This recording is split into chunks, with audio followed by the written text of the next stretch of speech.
오늘 우리에게 주신 하나님의 말씀 마태복음 4장 마태복음 4장 5절에서 7절까지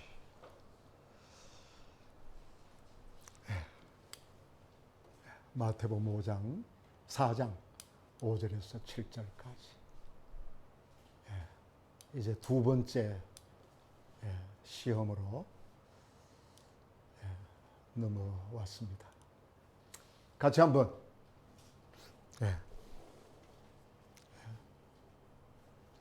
읽어 보겠습니다.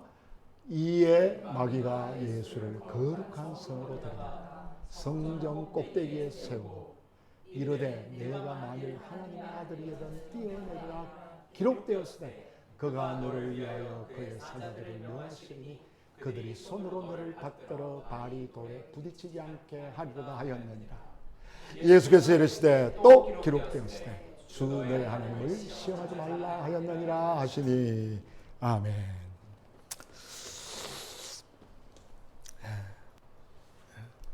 우리는 이 말씀을 읽으면서 당연히 질문이 있습니다. 말씀을 사랑하는 사람들은 말씀 읽을 때마다 질문이 많습니다. 그래서 저는 질문이 영성입니다. 이 본문과 대화하는 거예요. 그래서 이거는 모든 면에 그렇습니다. 그 유명한 지휘자들은요, 지휘하기 전에 첫 리허설을 첫 연습을 하기 전까지 우리 이삭 전도사는 잘 알겠지만 그 작곡가의 곡을 얼마나 분석하는지 모릅니다. 그 형식, 화성, 그거 넣고 대화하면서 그러면서 준비합니다. 마찬가지로 우리 성경을 읽는 우리도 이 말씀을 읽어가면서 자꾸 질문을 하는 거예요. 왜 마귀는 하필이면 거룩한 성전 꼭대기로 예수님을 데리고 가서 그 꼭대기에 세웠을까 하는 질문입니다. 왜 하필이면 성전 꼭대기냐? 사실상 예수님께서 시험 받으신 광야에는 깎아 세운 듯한 높은 절벽과 위험하고 현기증을 일으킬 만한 깊은 계곡이 얼마든지 있습니다. 여기서 우리는 마귀가 높은 위치만을 구해서 신비한 뛰어내림, 한문으로 하면 도하죠, 그죠? 뛰어내린다. 신비한. 신비한 거 너무 좋아하시면 안 됩니다.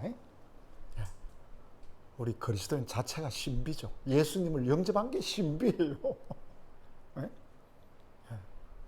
예수님이 내 안에 들어오셨다는 게 그게 신비잖아요. 그만큼 큰 신비가 어디 있습니까? 근데 뭐 다른데 자꾸 수상합니다. 그러니까 이 예수님을 이 높은 위치만을 구해서 신비한 뛰어내림을 요구했다고는 생각할 수 없죠. 성전 꼭대기에 세운 다른 이유가 있다면 그게 뭘까 하는 것입니다. 마귀가 예수님을 시험하던 그 당시에 무슨 이유로 당신을 다른 장소가 아닌 거룩한 성전 꼭대기로 데리고 갔는지 제발 좀 말씀해 주십시오. 좀 깨닫도록 해 주십시오. 마귀의 관계를 파악함으로써 우리는 지혜를 얻어야 되겠습니다. 두 가지만 말씀드리겠습니다. 하나는 한번 읽어볼까요? 성전이 하나님의 더 밝은 임재 앞에 있다는 거짓 확신.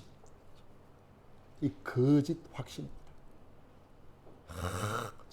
이거 얼마나 강조한지 모릅니다. 거룩한 성전에 있기 때문에 너는 하나님과 더 가까이 있다. 그죠? 그런 마귀의 속삭임, 무서운 시험입니다.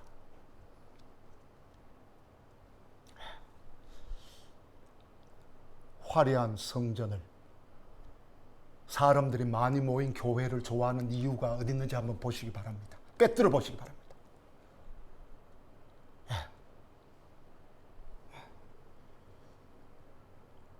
제가 만나는 사람들 중에 제자 훈련할 때 보면은 아주 화려하고 큰 교회에서 수십 년 예배 드리다가 작은 개척교회 가니까 예배가 안 된대요.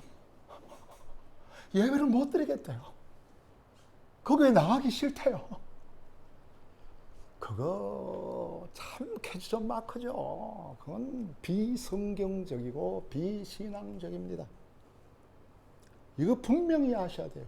이거 마귀의 무서운 시험에 쇠뇌 당하고 있는 것입니다. 하나님과 그 아들과의 관계는 시간과 공간에 의해서 제한되는 그런 관계가 아닙니다. 에? 예수 그리스도, 예수님 한번 보십시오. 네? 몸을 입고 오셨지만은 그가 광야의 빈들에 계실 때나 홀로 산 위에서 엎드려 있을 때나 시장에 있을 때나 무리들 속에 시끌시끌한 속에 있을 때나 성전에 계실 때나 하나님과의 관계는 변함이 없었습니다. 변함이 없었어요. 네. 교회 나오면 기도가 잘 되고 분위기 좋은 교회 가면 은혜가 되고 이런 개척교회, 상가교회 와서 앉아있으면 이게 뭐야 이게? 에? 에? 오죽 하나님을 모르면 이것밖에 안 되냐? 예. 여러분 이곳에서도 하나님과의 교제가 깊어지지 않는다면 시험에 걸린 거예요. 그 마귀가 그렇게 시험하는 거예요. 예. 우리 교회는 그런 교회가 아니니까 그죠. 예. 예. 저도 큰 교회 있어 봤지만 여기가 너무너무 좋아요. 다른 데 안 갔으면 좋겠어. 여기 가득 차면 아주 물려줬으면 좋겠어. 예. 그게 솔직히 내 심정입니다. 요한복음 4장 네. 시작. 우리 조상들은 이 산에서 예배하였는데 당신들의 말은 예배할 곳이 예루살렘이 다되이다.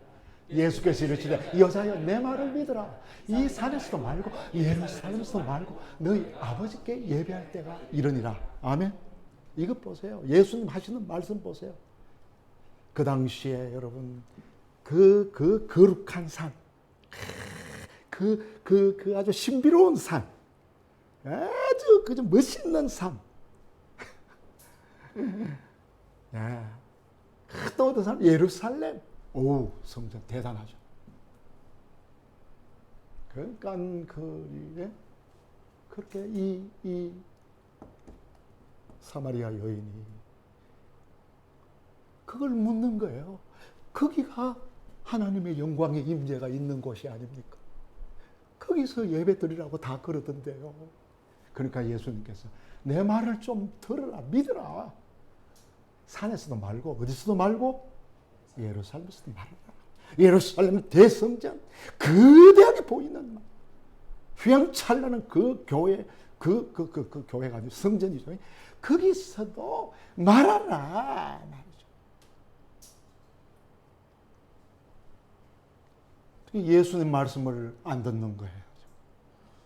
지금 한국 교회가 함정에 걸렸어요. 예. 그래서 내면이 자라지를 않아요.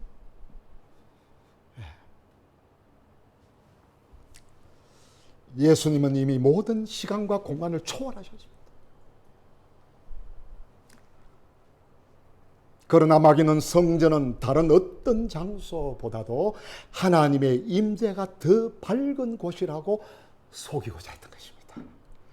여러분, 예수님까지도 이렇게 속일 정도 되니까 여러분 마귀기를 한번 보세요. 하나님의 아들인 성전으로 오신 분인데 그분을 속인단 말이죠. 정말 우리 교우들은 정말 여기 영적인 눈이 좀 활짝 떠져야 됩니다.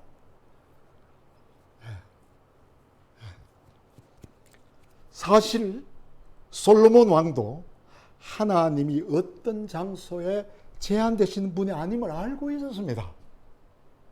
자, 보세요. 열왕기하 8장 20절에 시작. 하나님이 참으로 땅에 거하시리.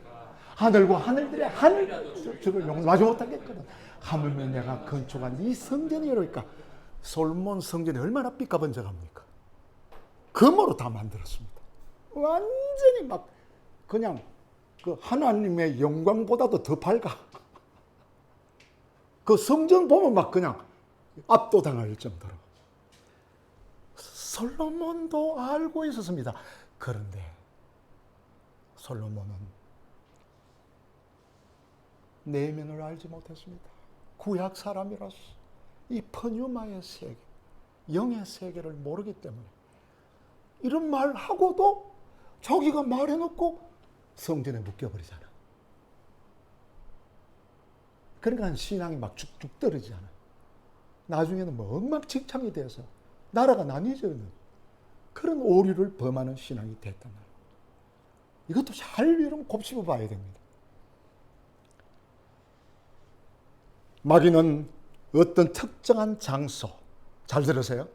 어떤 특정한 장소, 특정한 시간, 특정한 인물들에게 하나님의 임재가 더 강하게 나타난다고 속입니다.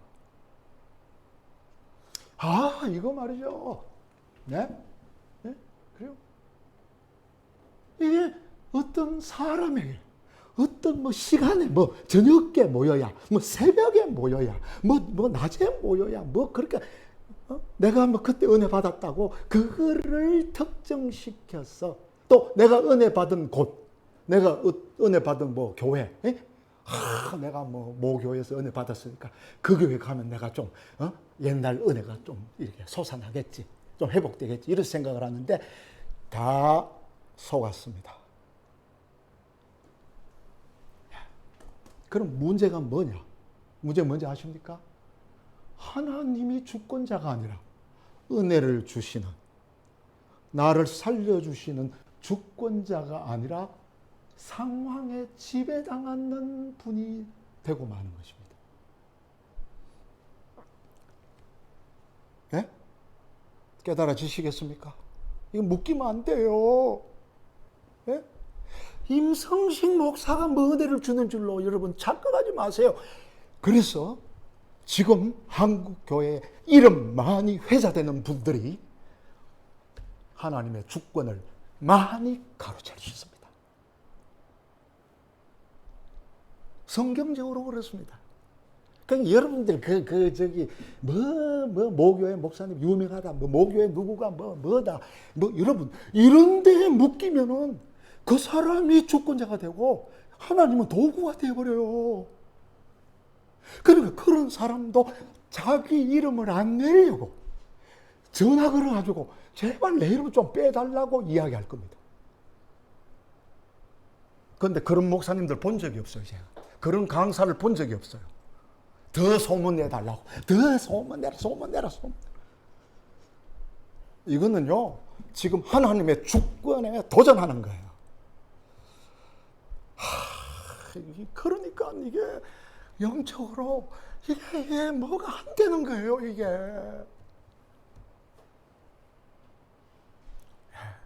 제발 좀 사람 높이지 마세요.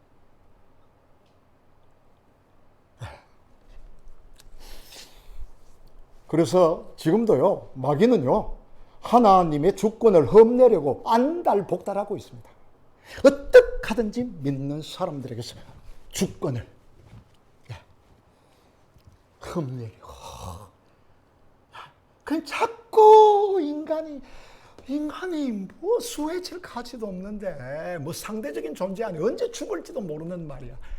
예, 먼지, 더스트, 아파르, 예? 이런 존재를 예. 그래서 저는 그런 걸 보면요, 이분들 이거 하나님을 못 만났다 이거.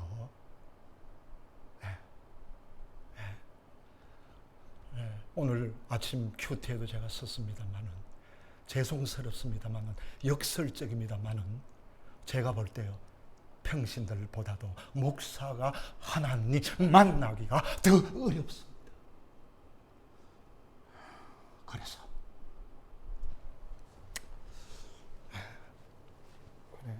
그래요. 우리 교회는 하나님만, 예? 뭐 좋아하는 괜찮아요. 그거 뭐 그렇게 하는 거 아닙니다. 그럼 분명히 알아야 된다. 예. 그러니까 예. 우리가 인간인데 이 강단도 상대화시킬 수 있어야죠. 예. 강사 자리도 상대화시킬 줄 알아야죠. 왜 내만 해야? 왜 내만 해야? 은혜 받고 내만 해야 뭐 하나님의 역사가 나타난다. 그건 아주 잘못된 이만저만 이게 영적인 곰팡이가 서는 건지 모릅니다. 그래서 우리 교회는 하나님 만나러 오지 잘생긴 임성실 목사 만나러 오는 거 아니잖아요. 잘생기지도 못했다고 다 하시는 모양인데, 그죠? 그러니까 하나님을 만나게 해주는 그게 돼야 된다 말이죠. 자, 마지막으로 시작. 교회라는 건물과 장소가 다른 어떤 건물이나 장소보다 거룩한 곳이다. 어무법 찍어놨습니다. 여러분 속지 말아야 됩니다. 지금 눈에 보이는 교회가 거룩하다. 그렇죠. 이거 마귀가 아주 좋아하는 생각입니다. 오늘날의 교회는 구약의 성전이 아닙니다. 그렇게 섬기면 안 됩니다. 구약의 성전은 이미 완전하신 성전이신 예수님이 오신 후에 돌 위에 돌 하나 남지 않고 파괴되었습니다. 이스라엘 성전 완전히 AD 70년에 티투스라는 장군이 완전히 그냥 다 깨뜨려 부숴버렸습니다. 그 예수님이 말씀하셨잖아요. 요한복음 2장 19절에서 22절 시작. 예수께서 대답하여 이르시되 너희가 이 성전을 헐라 내가 사흘 동안에 일으키리라. 유대인들이 이르되 이 성전은 46년 동안의 지었건을 내가 3일 동안 일으키겠냐 하더라. 그러나 예수는 성전된 자기 육체를 가리켜 말씀하신 것이라. 아멘. 예. 뭐가 성전이다? 예수님의 육체가. 왜 그런데 이 성전을 하나님이 임재한다는 그런 것을 자꾸만 하느냐 이 말입니다. 그래서 자꾸 뭐 성전이라 그래가지고 성전을 건축하고 성전을 인테리어하고 성전을 꾸며야 되고 말이죠. 이런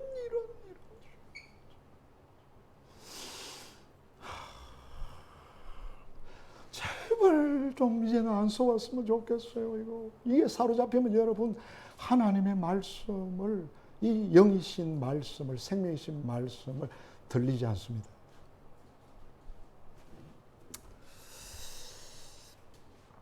마가복음 13장에서도 예수님 말씀하셨잖아요. 시작. 예수께서 성전에서 나가실 때 제자 중 하나가 이르되 선생님을 보소서 이 돌들이 어떠하며 이 건물들이 어떠하니까 예수께서 이르시되 내가 이 큰 건물들을 보느냐? 돌 하나도 돌이 남지 않고 다 무너뜨려지리라 하리라. 예수님의 이 말씀 보세요.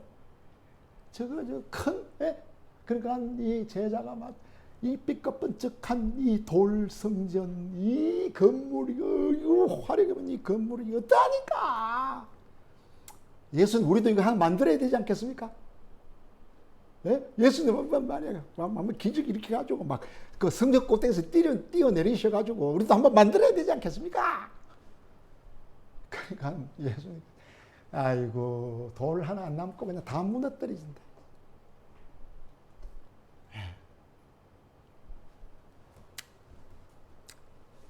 완전한 것이 올 때는 부분적인 것은 폐하여야 되기 때문이 아닙니까? 예? 완전하신 예수님이 오셨는데 이 상대적인 인간들이 그렇게 해놓은 걸 갖다가 예? 그렇게 예? 붙들고 있으면 되겠습니까? 고린도전서 13장 예? 나오잖아요. 예, 고린도전서 그 다음 13장 10절 없습니까? 있을 텐데. 예, 그래. 아니 고린도 후서고. 예. 고린도전서 13장 10절. 예, 제가 안 적어줬구나. 예. 예, 거기 보면 예, 온전한 것이 올 때는 부분적인 것이 폐하리라.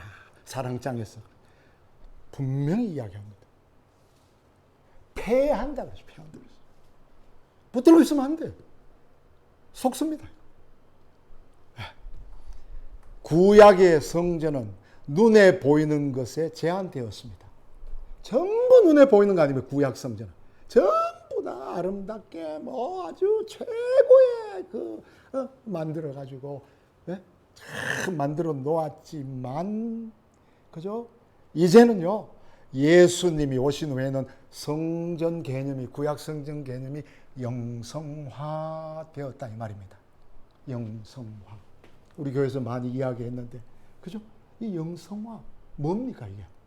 구약 시대 예수님이 육체를 입고 온 시대, 그 복음서 시대, 그 33년의 시대, 그리고 십자가에 죽으시고 부활하셔서 40일 동안 계시다가 그 다음에 온 게 뭡니까? 오순절 성령 사건. 오순절 성령 사건을 통해서 신약 시대로, 성령 시대로 넘어가는 거예요. 이게 영성화된다는 거예요.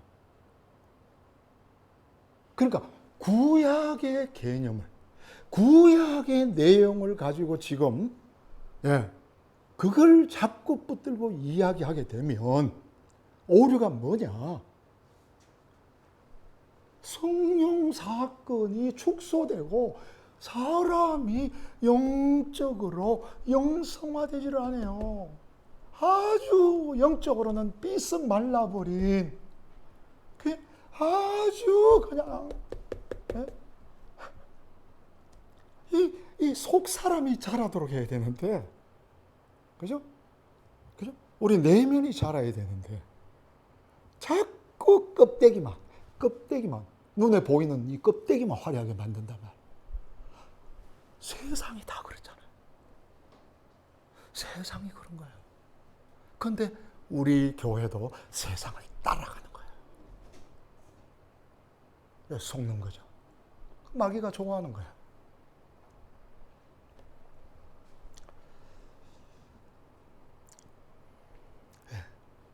그러니까 너무 구약적이에요.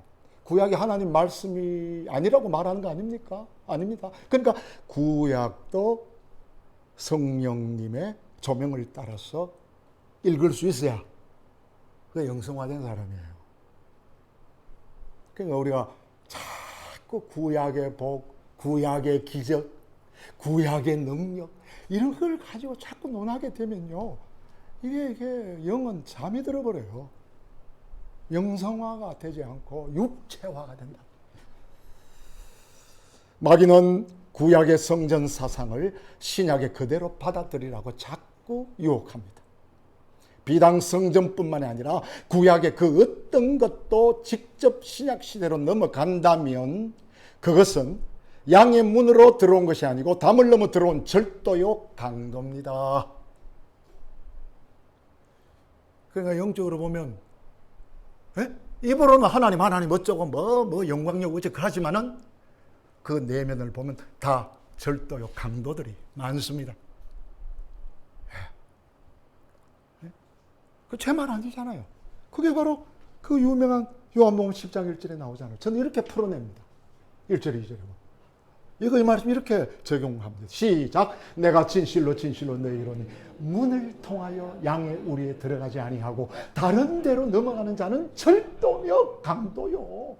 문으로 들어가는 이는 양의 목자라. 왜 예수님이 문을 통해서 안 들어가고 뭐 그냥 넘어가가지고 맛있게 해주고 잘 키워주면 되지. 맛있는 거 주고 더 잘 쓰다듬어 주고 더 잘 청소해주면 되지. 왜 이게 문을 통해야 되느냐?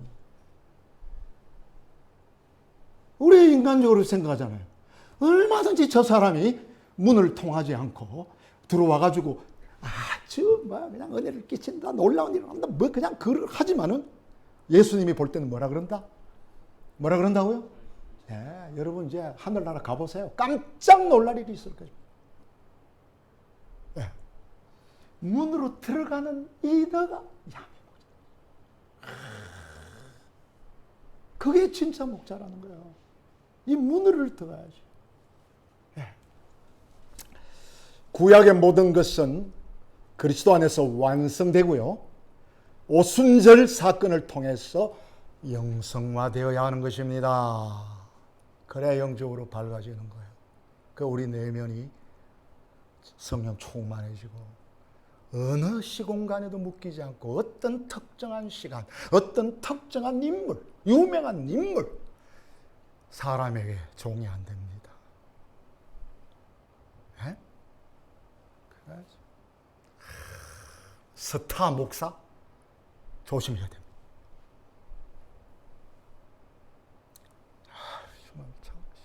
무슨 뭘? 그래서 제가 이렇게 노회 같은 데 가서 총회 같은 데 이렇게 한번 가보면요. 결국에 이렇게 들어보면 자기 자랑이에요.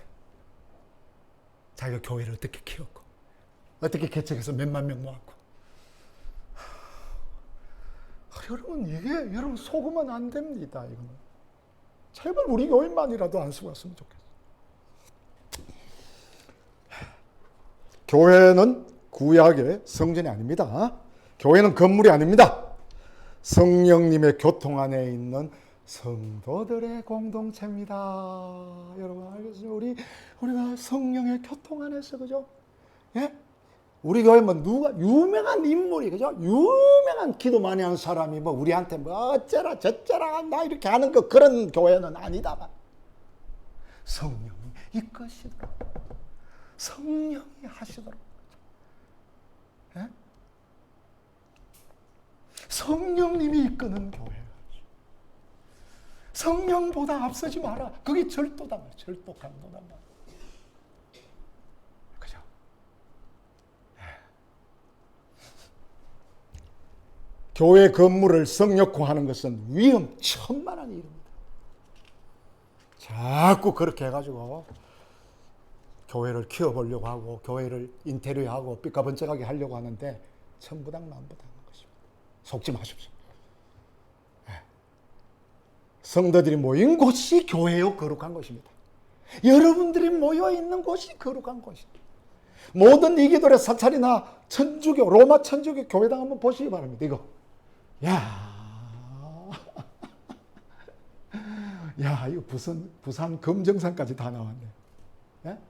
야, 이거 보세요, 이거. 이슬람 사원도 있고, 이게 전부 다 이게 여러분 한번 가서 물어보세요.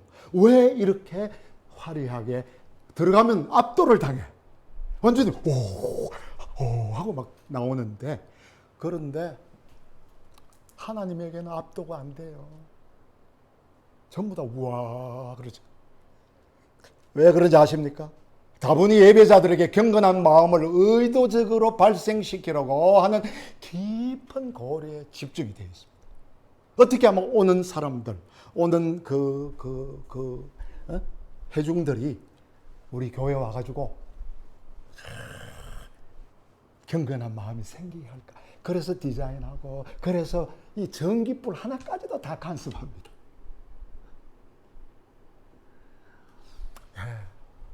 물론 최선을 다해서 뭐 그거 하는 거야. 뭐 어떻습니까? 많은 그 의도가 그렇습니다.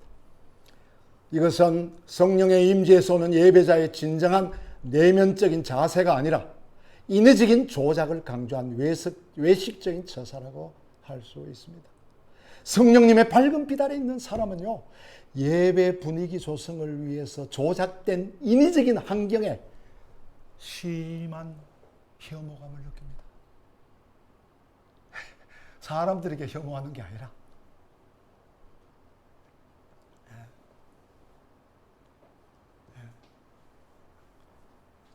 제발 이거 자꾸 그 경건한 마음을 불러일으키려고 자꾸 그 조장을 자꾸.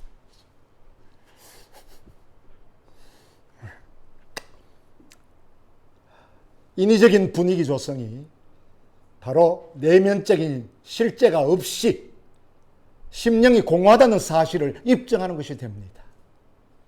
내면이 공허한 사람이 겉을 꾸밉니다. 네? 속이 빈 사람들이 자꾸 외면을 꾸밉니다. 이게 영적인 법칙이에요. 교회는 영적인 실제의 자유스러운 표현에서 자유스러워야 돼요. 목사가 뭐 어쩌라 저쩌라 뭐 이렇게 믿어라 저렇게 믿어라 하는 그런 것이 아니라 내 속에 계신 주님의 실제가, 성령의 실제가 자유스럽게.